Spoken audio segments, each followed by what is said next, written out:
السلام علیکم ورحمۃ اللہ وبرکاتہ۔ آج تجوید کی کلاس میں آپ کو سکھانے کے لیے جا رہا ہوں واو مدہ یعنی حروف مدہ کے بارے میں۔ حروف مدہ 3 ہیں: الف، یا، واو۔ الف اور یا کے بارے میں آپ کو پڑھا چکا ہوں ویڈیو کے اندر۔ آج میں آپ کو سکھانے کے لیے جا رہا ہوں واو مدہ کے بارے میں۔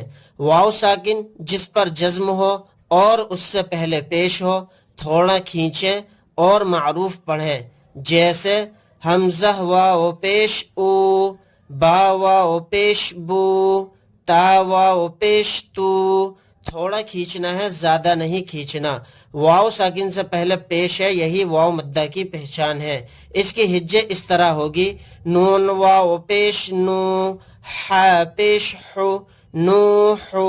نون کے ساتھ واو مدہ ہے تو نون کو تھوڑا کھینچیں گے، ہا پہ خالی پیش ہے تو ہا کو جلدی پڑھیں گے۔